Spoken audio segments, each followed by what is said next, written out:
బిడ్డను కాదానే పోతానవు కదా, మరి పోయితో నీవు ఒక మళ్ళీ ఎందుకు మాట్లాడుతున్నావురా? అమ్మ భరత్ తప్పేం లేదు, నేను వచ్చి మాట్లాడుతున్నా.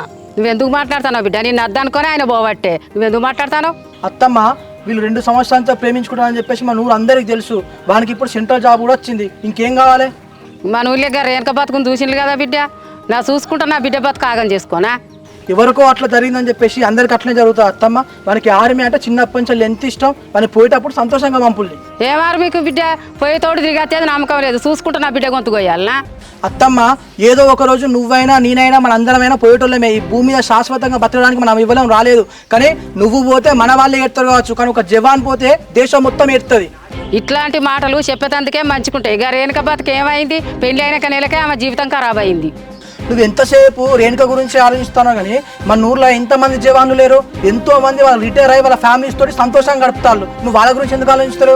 ఈ రోజున నువ్వు నేను మన అందరం మన